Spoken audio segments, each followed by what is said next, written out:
بسم الله الرحمن الرحيم ইবারত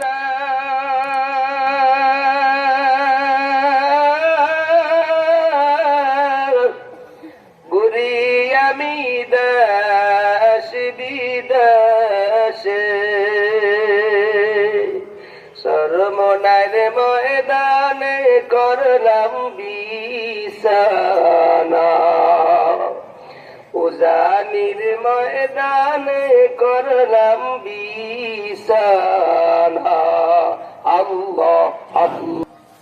দিলটারে একটু নরম করো, চক্ষুটাকে একটু বন্ধ করো। তওবার নিয়তে মালিককে সন্তুষ্টির জন্য একটু বসে পড়ি। মনে মনে একটু চিন্তা করি, মন এই সময়টা প্রতিদিন আসবে না। আল্লাহ ওয়ালাদের মজলিস প্রতিদিন বসার সুযোগ হবে না। কোন সময় না জানি আল্লাহ দুনিয়া জমিন থেকে যাওয়ার ডাক দিয়ে দেয়। ওই ডাকটা দেওয়ার আগে আমার মালিককে সন্তুষ্টি করে কবরে যাওয়া লাগবে, ঠিক কিনা জোরে কন? কবরে যাওয়ার পর জিজ্ঞাসা করা হবে না তুমি কোন দেশের নেতা ছিলা, কোন এলাকার মেম্বার ছিলা, জিজ্ঞাসা করবে না। শুধু জিজ্ঞাসা করবে তোমার সাথে আল্লাহর সাথে সম্পর্ক ভালো কতটুকু ছিল, ইমান আমল দিয়ে মালিকের দরবারে তুমি কতটুকু নিয়ে আসছো, তোমার ইমানটার মজবুতি কত ছিল, এই ব্যাপারে আমার মাওলা জিজ্ঞাসা করবে, ঠিক কিনা জোরে কন? ইমান কেমন জিনিসটা আল্লাহর গোলাম। ইমানটা বড় শক্তিশালী জিনিস। ইমান যার মজবুত বেশি তাকে ধ্বংস করার মতো ক্ষমতা কারো নাই। আর সেই ইমানকে মজবুত করার জন্য একমাত্র আমল হলো, ইমানকে মজবুত করার জন্য শ্রেষ্ঠ জিনিস হলো আমার নবীর তরিকা মুহাব্বত, আমার আল্লাহর প্রকৃত গোলামি, ঠিক কিনা জোরে বল? এরে আল্লাহর গোলাম, আল্লাহ রাব্বুল আলামিন বলেন ওয়াকানা হাক্কান আলাইনা নাসরুল মুমিনিন। আল্লাহ বলছে ও আমার গোলাম, ও আমার ঈমানদারেরা, ও আমার মুহিব্বিন বান্দারা, তোমরা যদি আমার রাহের উপরে চলো তোমাদেরকে সহযোগিতা করা আমি আল্লাহর প্রতি সর্বসময় ওয়াজিব হয়ে যায়। এরে আল্লাহর গোলাম, প্রকৃতভাবে আল্লাহর গোলামি না করার কারণে আল্লাহ আপনাকে ঠিকভাবে সর্বসময় সহযোগিতা করে না। আপনি যদি আবার মালিককে প্রকৃতভাবে প্রকৃত রাস্তা অনুযায়ী চলেন মালিকের, তাহলে আল্লাহ আপনাকে পরিপূর্ণভাবে সর্বদিক থেকে সহযোগিতার রাস্তা খুলে দিবেন। মাঝে মাঝে আল্লাহ ইমানি পরীক্ষা নেওয়ার জন্য আপনার বিপদ আপদ দিবেন, আবার কখনো কখনো অভাব দিয়ে দিবেন, কখনো কখনো আপনাকে মুসিবতের মধ্যে ফেলা আল্লাহ পরীক্ষা করবেন, আবার কখনো কখনো আপনার নিজের জীবনটা আল্লাহর রাহে নেওয়ার জন্য উৎসর্গ করার জন্য পরীক্ষায় ফেলে দিবে, ঠিক কিনা জোরে কন? যেমনি পরীক্ষা দিয়েছে সই বলার আমার আশিকে রাসূল ভাইরা, যারা আবার নবীর পরীক্ষার মধ্যে নবীর মহাব্বতে বড় জীবন দিল, তারা প্রকৃত আশিকে রাসূল। আমরা কিন্তু প্রকৃত আশিকে রাসূল এখনো পর্যন্ত হতে পারি নাই, ঠিক কিনা জোরে কন? কিছুদিন আগে এক ভাই আহত অবস্থায় ছটফট করতেছিল। ওই ভাইকে সাংবাদিকরা জিজ্ঞাসা করলো তুমি যা গুলি খাইলা তোমার কেমন লাগছে? ওই আশিকে রাসূল ভাই জবাব দিল ৫-৬টা গুলি খাইছি, মনে হয় না আমার শরীরের মধ্যে গুলি লাগছে। ওই গুলি রক্ত যতই যাওলো আমার তত বেশি মহব্বত আমার নবীর মধ্যে বাড়ছে। আমার নবীর জন্য জীবন দিতে রাজি। তো যদি আমার আরো যদি গুলি দিয়ে আমাকে বিদায় করে দেওয়া হয়, তারপরও আমি দুনিয়া থেকে শহীদ হয়ে যাব। আবারও যদি আমাকে পাঠায় আবার শহীদ হব, জোরে কোন সুবহানাল্লাহ। হে আল্লাহর গোলাম, ফেরাউনের জামানায় একজন মহিলা হযরত মুহাম্মদুর রাসূলুল্লাহ সাল্লাল্লাহু আলাইহি ওয়াসাল্লাম মেরাজের রজনীতে রওনা করলো। বাইতুল মাকদাসের কিনারে কাছাকাছি যাওয়ার পর তাকায় দেখলেন ওই বোরাকের মধ্যে দিয়ে সওয়ার হচ্ছিলেন। বাইতুল মাকদাসের কিনারে যাওয়ার পর তাকায় দেখলেন পাহাড়ের কিনার থেকে মেশকো আম্বরের ঘেরান। সুবহানাল্লাহ বললেন। আবার নবীজি গেলেন, জিবরাইল এরকম ঘেরান তো আমি কোথাও পাই নাই, কোথায় থেকে এই ঘেরান আসতেছে? জিবরাইল জবাব দিল, ইয়া রাসূলুল্লাহ, ইয়া হাবিবাল্লাহ, আজ থেকে কয়েক হাজার বছর আগে আল্লাহ এক মহিলা তার বাচ্চার পরীক্ষার ইমানি পরীক্ষা নেওয়ার, সেই পরীক্ষার কামিয়াবি হওয়ার কারণে আল্লাহ তাকে জান্নাতের সার্টিফিকেট তো দিছেনি, জান্নাতের গ্রাম দুনিয়াতে দিছে। আমরাও পরীক্ষা দিতে রাজি, জোরে কোন রাজি? আপনার উঠেন কি অসুবিধা? জোরে কোন অসুবিধা? খারাপ লাগে? জোরে কোন খারাপ লাগে? ভাইরা আমার,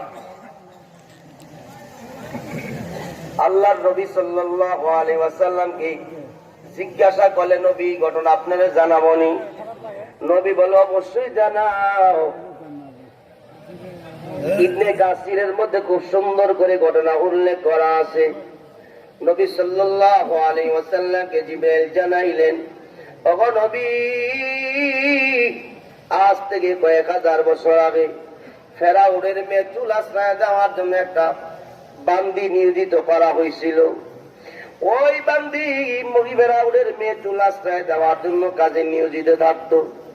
একদিন ফেরাউনের মেয়ে চুল আশ্রয়তেছিল, চুল আশ্রানোর অবস্থা হাত থেকে তার চিনিটা জমিনে বইরা যায়, জমিনের মধ্যে চিনি পড়ে যায়। ওই মহিলার জবান দিয়ে বের হয়ে যায়, যারা আল্লাহ ব্যতীত অন্য কারো ইবাদত করবে, অন্য কারো উপাস্য করবে, তারা ধ্বংস হয়ে যান। ফেরাউনের মেয়ে ডাক দেয়া বলল, মহিলা, ওই মহিলার স্বামীর নাম ছিল হিজরিল। এবার ফেরাউনের মেয়েটাইকে বলো, হিজরিলের বিবি, তুমি যে বলছো আল্লাহ ব্যতীত কোন মালিকের কোন মানুষের ইবাদত করলে ধ্বংস, তুমি কি আমার বাবারে খোদা মানো না? মহিলা জবাব দিল, তোমার বাবারে যে বানাইছে আমাকে তো সে বানাইছে। জোরে কন্যা সুবহানাল্লাহ। তোমার বাবা ফেরাউনকে যে বানাইলো আমাকে তো সে বানাইছে, তোমার বাবারে কেন আমি খোদা মানবো? এই কথা বলার পর ফেরাউনের মেয়ে একটা দৌড় দিয়ে ফেরাউনের কিনারে দিয়ে ডাক দিয়া বলল, আব্বা, আপনি যে মেয়েটা আমার চুল আশ্রিয়ে দেওয়ার জন্য রাখছেন, ওই মেয়েটা আপনাকে আল্লাহ বলে মানে, আপনাকে খোদা মানে না। ফেরাউন ওই মেয়েকে হাজির করে জিজ্ঞাসা করলো, এর হিজরিলের স্ত্রী, তুমি কি আমাকে খোদা মানো না? ফেরাউনের ওই প্রশ্নের জবাবে মহিলা ডাইকা বলল, ফেরাউন, আমি আপনাকে কিভাবে আল্লাহ মানব? আপনাকে তো আমার আল্লাহ বানাইছে, আমাকে তো সে আল্লাহ বানাইছে। আপনি আমার আল্লাহ হতে পারেন না। আমার মালিক তিনি হলেন সূর্য উদিত করে আবার সূর্য ডোবা। ঠিক কিনা ধরে? ফেরাউন কি আল্লাহ হতে পারে? নমরুদ, বুশ, আপনার আমার মালিক কে? জোরে কোন কে? আল্লাহ। এবার ফেরাউন মহিলাকে জিজ্ঞাসা করলেন, যদি আমাকে আল্লাহ না মানো, আমাকে যদি খোদা না মানো, তাহলে তোমাকে এখন মৃত্যুদণ্ড দেওয়া হবে, বাঁশের রশির মধ্যে ঝোলাবো। ওই হিজরিলের বিবিটাই বলে, ফেরাউন, তোমার আমাকে একবার নয় 1000 বার হত্যা করতে পারো, তারপরে তোমারে আল্লাহ মানি না। ফেরাউন এইবার চিন্তা করে দেখলো, মহিলার 2টা বাচ্চা আছে, একটা 9 বছরের বাচ্চা আর একটা হলো দুধের বাচ্চা। ফেরাউন এইবার ওই মহিলার সামনে 9 বছরের বাচ্চাকে আইনা শোয়াই দিলেন। জল্লাদকে ডাইকে বলে, জল্লাদ, তরবারিটা আমার কাছে দে। তরবারিটা ফেরাউন হাতের মধ্যে লইয়া ওই মহিলার 9 বছরের বাচ্চারে জমিনে শোয়াইয়া তরবারিটা গলার মধ্যে লাগাইয়া ডাইকা বলে, ফেরাও, ও মহিলা হিজরিলের বিবি,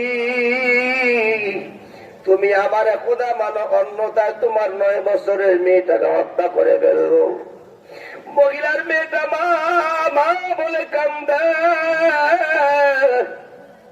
ফেরাউনের এই কথা বলার পর মহিলা কান্দে আর বলে, ফেরাউন, আমার বড় মেয়েকে তুমি হত্যা করতে পারো, কলিজার টুকরা সন্তানদেরকে হত্যা করতে পারো, আমাকেও যদি হত্যা করো, তারপরে তোমার আল্লাহ মানি না। জোরে কোন সুবহানাল্লাহ। ফেরাউন ওই মহিলার মেয়েটাকে জবাই করে দিল, ফিঙ্কে দিয়ে রক্ত জমিনের মধ্যে পড়তেছে। ওই মেয়েটা মহিলা কাঁদতে আর বলে, মালিক, তাকায় দেখো, তোমার ইমানের জন্য, তোমার দ্বীনের জন্য, আমার ইমানকে মজবুতির জন্য যেই পরীক্ষা তুমি করতেছো আল্লাহ, পরীক্ষার জন্য আমার কলিজার টুকরা মেয়েটাকে হত্যা করে দিয়েছে ফেরাউন। আল্লাহ আমি অসন্তুষ্ট না, আপনি আমাকে ধৈর্য ধরার সুযোগ দেন। আল্লাহ আপনি আমাকে পরীক্ষার মধ্যে কামিয়াবি হওয়ার সুযোগ দান করেন। জোরে কোন সুবহানাল্লাহ। ফেরাউন এবার ডাক দিয়ে বলে, বগিরা তুমি আমাদের খোদা মাওনি? বগিরা বলে না, এখন আমার আরো বেশি ইমান মজবুত হয়ে গেছে। আমার আল্লাহ কখনো কোন মানুষকে হত্যা করতে পারে না। জোরে কোন ঠিক কিনা? এরে ফেরাউন তুমি আমার মালিক না, আমার মালিক হলো আল্লাহ, তোমারে আল্লাহ মানি না। ফেরাউন এবার দুধের বাচ্চারা কুল থেকে টান দিয়া সরাই দিয়া জমিনের মধ্যে ভিক্ষা দিয়া বালায় দেয়। তরবারিটা হাতের মধ্যে লইয়া ওই ছোট মাসুম বাচ্চার গলার মধ্যে ছুরিটা লাগাই দিয়া ডাক দে বলো, মহিলা কোন সময় আছে তুমি আমার আল্লাহ বলে মানো? মহিলা জবাব দিল, তোমার আল্লাহ বলে মানি না, আমি একমাত্র আল্লাহ মানি যে আমারে বানাইছে, সে আমার মালিক আল্লাহ। জোরে কোন সুবহানাল্লাহ। ফেরাউন এইবার তখন গলার মধ্যে ছুরি লাগাইব, মহিলার দিলটা গলে গেছে, মা তো সন্তানের জন্য মায়ের লেগে গেছে। এই চিন্তা করার পর মহিলা তাকায় দেখে ছোট দুধের বাচ্চারা যেইটা কথা বলতে পারত না, ওই ছোট মাসুম বাচ্চার জবান দিয়া বের হয়ে গেছে আওয়াজ, ডাইকা বলে সন্তান, ডাইকা বলে মা। আপনি চিন্তার কোনো কারণ নাই, যদি আমাকে হত্যা করে ফেলে গো মা, আমি শহীদ হয়ে যাব, আমি আল্লাহ জান্নাতের দিক রওনা করছি। জোরে কোন সুবহানাল্লাহ। এ মা আমি জান্নাতে যাব,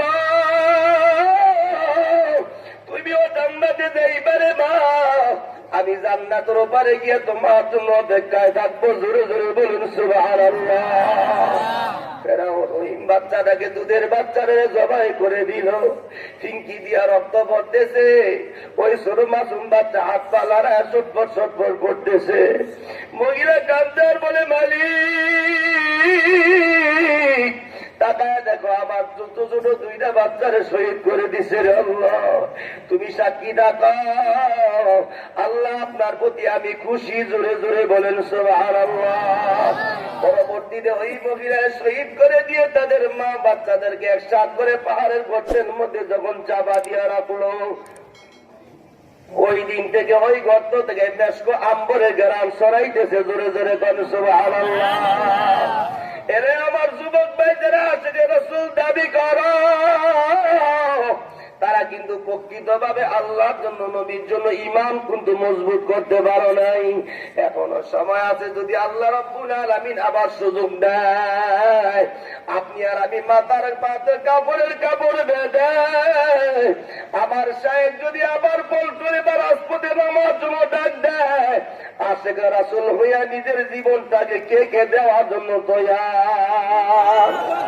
আয়রে সবাই নবী পাগল, আয়রে ছুটে আয়, নাস্তিকদের করতে কতম ডাকি শেষে তাই।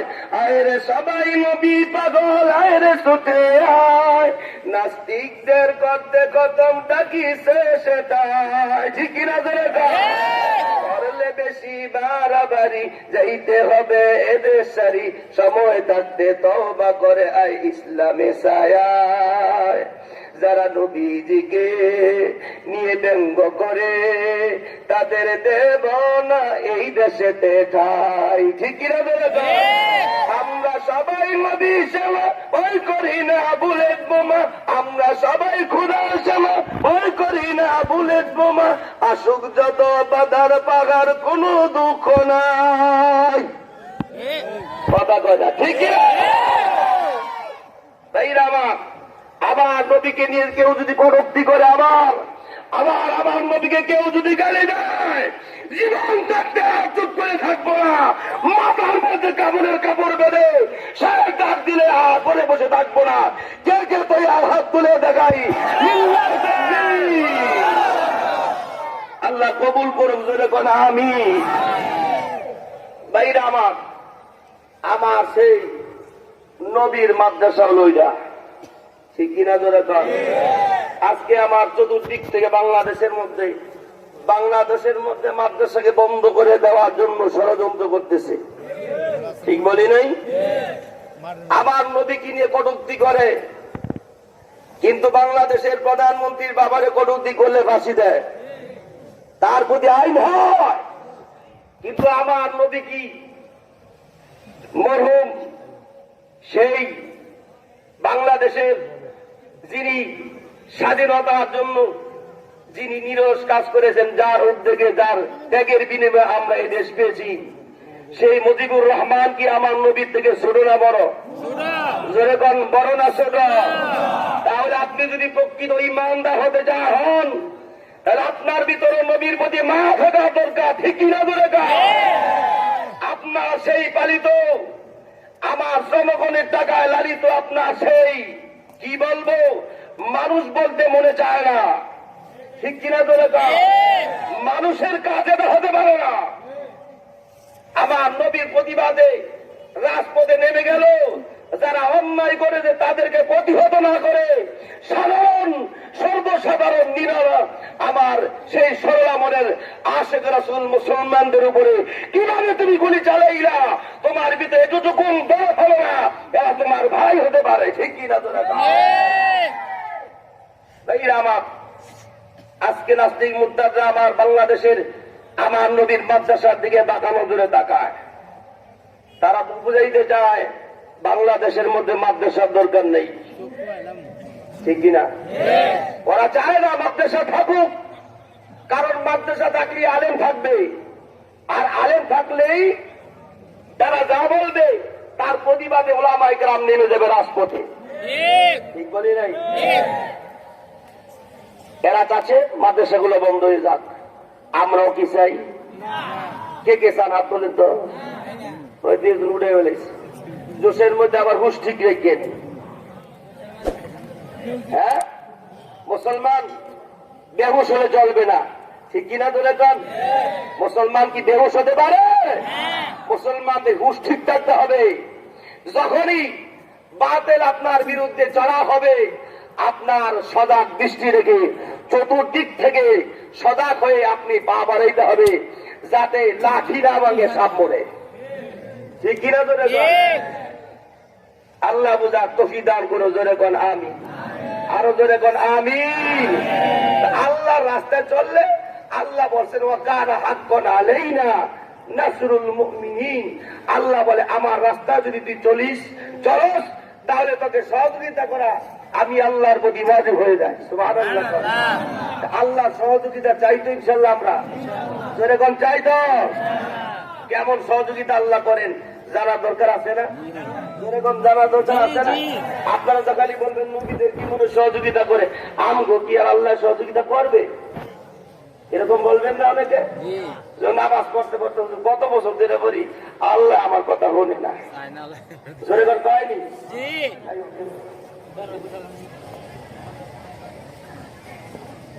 তাই আবার আজ থেকে অনেক বছর আগে রাশিয়া যখন হামলা করলো এই আফগানিস্তানের উপরে, জানেন না আপনারা ঘটনা? এদের কোনো অস্ত্র ছিল না, এদের কোনো ভারী কোনো যন্ত্র ছিল না, ওদের কোনো বিমানও ছিল না। 14 বছর একটানা যুদ্ধ করছে রাশিয়া আফগানিস্তানের উপরে। 14 বছর যুদ্ধ করে এরা 10,000 সৈন্য খোয়াইছে। কয় হাজার? সর্বসাধারণ বাদ দিয়ে যুদ্ধে অর্থাৎ মুজাহিদ শহীদ হয়েছে মাত্র 338 জন। কয়জন? 338। আর কোথায় 10,000? যাদের অস্ত্রের অভাব নাই, যাদের জঙ্গি বিমান আছে, যাদের হেলিকপ্টার আছে, বাড়ি বাড়ি অস্ত্র আছে, ওরা মারা গেল 10,000। যাদের অস্ত্র নাই তারা শহীদ হলে মাত্র 338 জন। সুবহানাল্লাহ। 30 বছর 50 বছর ধরে আপনি আওয়াজ শোনেন, কোন সময় সুবহানাল্লাহ বলা লাগবে সেইটা আমরা জানি না। আবার সাত দোকানা পয়সা ফতুয়া দেয়, হুজুরে কি আম করতে বেশি জানেনি, ঠিক কিনা? ধরে কান ইমানটা অত সহজ জিনিস মনে করেন না। সার দোকানে বইয়া কবে সার লোক ইমান খেয়ে নিয়েছেন খবরই নেই আপনার, ঠিক কিনা? একটু বাইকে হিসাব কিতাব করে চিন্তা ফিকির করে দেখেন যে আপনি 30 বছর 35 বছর 80 বছর 70 বছর জিন্দিগিতে আল্লাহর বিরুদ্ধে কয়টা কথা কইছেন, নবীর বিরুদ্ধে কতটুকু কথা বলেছেন, ঠিক কিনা? ধরে কাজ ইমান কি অন রয়েছে? মনে করেন না যে বছরে কুরবানি ওই কুরবানির গোস খালি বুঝি মান তাজা হয়ে যায়? কেউ 500 টাকা গরু গোস কিনা খাইলে ইমান তাজা হয়? ধরে কাজ ইমান তাজা হয়? ইমানকে অত সহজ মনে করবেন না, ইমান মূল্যবান জিনিস, ঠিক কিনা? ধরে কাজ রাশিয়ার সৈন্য, রাশিয়ার এই আফগানিস্তানের মুসলমানদের অস্ত্র ছিল না, তাদের ডান হাতে ছিল কোরআন, আরেক দিকে ছিল ইমানের পাওয়ার। সুবহানাল্লাহ। যারা দিনের বেলা করত যুদ্ধ, রাতের বেলা তাহাজ্জুদের বিছানায় চোখের পানি ফেলা আল্লাহর দরবারে সহযোগিতা চাইতেন। সুবহানাল্লাহ। যখন উপরের দিক থেকে মালাইকে বোম বোম, তখন তারা রাশিয়ার সৈন্যরা বিমান থেকে তাকায় দেখলো সবুজ পাগড়ি পরা, কি পরা? কথা কয় না, কি পাগড়ি? সবুজ পাগড়ি পরা হাজার হাজার লোক শূন্যের মধ্যে বাসতেছে, বোম মারলে লয়ে লেখা করে দিয়ে দেয়। আমি আর আমি নিতে পারবো নি? সবুজ পাগড়ি জান্নাতের সার্টিফিকেট। সুবহানাল্লাহ। শহীদদেরকে কিয়ামতের ময়দানে সবুজ পাগড়ি উঠাবেন, এই জন্য আমার শায়েখ সবুজ পাগড়ি ব্যবহার করাইছেন। সুবহানাল্লাহ। ভাই কি আছে? এই জন্য দেখবেন সরমনেওয়ালার সবুজ পাগড়ি পরে, ঠিক কিনা? ধরে সবুজ পাগড়ি পাইছে, সাদা পাইল না? এরপরে আম্মকের দল সবুজ পাগড়ি জান্নাতের পোশাক, সবুজ পাগড়ি শহীদদের পোশাক, পরপরই পাগড়ি, কথা কয় না? এই পাগড়ি পরবেন নি? খালি সরমনের মুরিদ যারা আরে পাগড়ি পরবো, আর রাগো পাগড়ি রাখবো না। কেউ ভাগরি কি সবার জন্য না? জোরে কর, সবার জন্য না? একবার ভাগরি বেসায় নামাজ পড়লে 1 রাকাতে 70 রাকাতের সওয়াব। মসজিদের বারান্দা আমাদের এলাকার কিছু লোক আছে মুস্তাহাব জিনিসের লেগে ওরা বড় ছেড়ে দেন, আছে না নাই? জোরে কর, আছে না নাই? এক বেটা ওয়াজ শুনছে, ভাগরি দিন নামাজ পড়লে 70 রাকাতের সওয়াব। বেটা আমি 46 বছর 50 বছর ধরে নামাজ পড়ি না, কত নামাজ ছুটে গেছে, ভাবলি কিন্তু বললে তো বউ তাকিয়ে যাবো, ঠিক কিনা? 1 রাকাতে 70 রাকাত না, তো আপনি যে বলতেছি সকালে চিন্তা করে রাত্রে ডিস্টার্ব করে লাভ নাই, রাতে ইচ্ছা মতো ঘুমাইলই, সকালে উঠতে গোসল মোসল করে জোহরের নামাজ পাগড়িতে শুরু করলো একবারে। তো বেচারা সকালে গোসল মোসল করে রেডি, জোহরে আজান দিব কোন সময়, আর মসজিদে যায় না, সরম পাগড়ি কিনতে জীবনে বেড়ায় নামাজ জীবনে না, আবার পাগড়ি কিনতে তো আরো হয়েই নেই, ঠিক কিনা? ধরে কান বেচারা পাগড়ি বাঁধছে, পাগড়ি বইয়া নামাজ পড়তেছে, যখন সিজদায় গেছে তো পোলার বউ তরকারি বাতিল দিয়ে ঠেলাটা ঘরে ডুবতে দিয়েছিল, গিয়া চাকায় দেয় শ্বশুরে সিজদা দিয়েছে, পোলার বউ তরকারি বাতিল ভালাই দেখে আম্মা আপনি ঘরে দিতে যাই দেন, বাবা কি করতেছে? তো পোলার বউর কথা শুনে শাশুড়ি দৌড়ায় ঘরে দিয়ে সর্বনাশ, লুঙ্গি ভাগরি কিনতে নামাজ পড়তেছে, হায় হায় করছে কিনা, এই নামাজ কই পেয়েছেন? ডিস্টার্ব করবি না, হুজুরে কইছে 1 রাকাতে 70 রাকাতের সব বাকরি বিন্দা বললে 70 রাকাত পড়লে সব হইব। খরচ ঠিক না রেখে বাকরি বললে সব হইব। ঈদে মিলাদুন নবী আর সিরাতুন নবীর অবস্থানে এমন হয়েছে, কিছু লোকেরা কেউ হুজুর সিরাতুন নবীর দরকার নাই, মিলাদুন নবী যথেষ্ট, সিরাতুন নবীর লাথি মারো। নাউজুবিল্লাহ বলবেন না? আমি বলবো আম্মক, সিরাতুন নবীর লাথি যদি দেশ, তাইলে আমার নবীর কোরআন, আল্লাহর কোরআনকে লাথি মারা হবে, ঠিক কিনা? আমার নবীর আদর্শকে লাথি মারা হবে, আমার আল্লাহর নামাজকে লাথি দেওয়া হবে, রোজাকে লাথি দেওয়া হবে, হজকে লাথি দেওয়া হবে, ঠিক কিনা? কারণ সিরাতুন নবীর মধ্যে কোরআন রয়েছে, নামাজ, হজ, যাকাত সব আছে, আমার নবীর হাদিস রয়েছে, কিন্তু মিলাদুন নবীর মধ্যে বলে কিছুই নাই। সুবিধাবাদী না? সুবিধাবাদী না? চিন্তা করে মিলাদুন নবী নিয়ে বাড়াবাড়ি করলে, জশ্ন জুলুসের মিছিল করলেই বুঝি শেষ, সিরাতুন নবীর আর দরকার নাই। ওই তার ওই যে ভাগরি খরচ ঠিক না কইরা লুঙ্গি গুলা ভাগরিটা মাথার বান্ধা যে অবস্থা, তার সিরাতুন নবী আর মিলাদুন নবীর এই অবস্থা, ঠিক কিনা? ধরে আল্লাহ বুঝার তৌফিক দান করে, জোরে করা। যাই হোক ভাইরা আমার, পাগড়ি পরার চেষ্টা করে, সুন্নতি পোশাক করবো তো ইনশাআল্লাহ। আফগানিস্তানের যুদ্ধ গেছেন না তো সবাই বলে, হ্যাঁ মনটা আছে তো দেখি আরে জোরে একবার বলি আল্লাহু আকবার আরে জোরে বলি আল্লাহু আকবার ওই রাশিয়ার সৈন্যরা 144 দ্বারা 144 জারি করছে কারফিউ 144 দ্বারা শহরে জারি কেউ বেরোতে পারবেন না একটা মাদ্রাসা ছাত্র সন্ধ্যা মাগরিব পইরা মাদ্রাসা থেকে বাইরেছে বাই হয়ে রওনা করছে হাঁটতে হাঁটতে রাস্তা বুইলা কারণ তো নাই সব লাইট কেটে দিছে অন্ধকার যে ঘটনা হয়েছে স্বপ্ন চত্বরে ঠিক কিনা জানে কাজ মনে করবেন না যে শাপলা চত্বর গিয়েছি শেষ আরেকবার যদি আমার নাস্তিক মুরতাদ আমার নবীর আর আল্লাহরে গালি দেয় কেউ ঠেকা রাখতে পারবে না ঠিক কিনা জানে কাজ আরেকবার শাপলা চত্বর কেন নাস্তিক মুরতাদ খোঁজে খোঁজে বের করে বঙ্গোপসাগর দিয়ে বাসিয়ে দেব ভাইরা আমার এবার ওই লোকেরা হাঁটতে হাঁটতে রাশিয়ার সৈন্যদের ক্যাম্পে ঢুকে গেছে ক্যাম্পে ঢুকার পরে সৈন্যরা বুঝে হল এটা মনে হয় মুজাহিদ গো তাহলে তালেবানদের গুপ্তচর দর দইরা ইচ্ছা মতো মাইক বুঝলেন তো ভাইকেরই মাইক সেনাবাহিনীর মাইক খাইলে মন থাকবো মাইরা হোটায় রয়েছে একবারে কার মারিস না এটা আরো মাইরা দিকে দেবো এগো যে ঘাটি গুলো কোন কোন জায়গা ক্যাপ্টেনের কাছে নিয়ে গেছে কয়েক ধরে নিয়েছি মুজাহিদ তালেবানদের গুপ্তচর কাকটু ভালো করে মার দিন এদিকে এসে তুই কে কান মাদ্রাসা ছাত্র এমকে বাইচা মো রাস্তা বুঝে গেছি মিশা কথা করে জায়গা আরো দিছি মারলে মারতে পারেন আপনি আমরা শহীদ করতে পারেন তারপরে মিথ্যা কথা বলি না মুসলমান কখনো মিথ্যা বলতে পারে না সুবহানাল্লাহ ক্যাপ্টেন বলে ঠিক আছে তার মারুম না সত্য করে কত তুই মুসলমান হ্যাঁ মুসলমান তালেবান না তখন না কত বড়িরা তল্লাশি করি কোন আবার এই আত্মঘাতী হামলা করার উদ্দেশ্যে আইসত নাকি খুললা করা কিছুই নেই শুধু খালি পাঞ্জাবি আর টুপি পরা সেলোয়ার পরা সুবহানাল্লাহ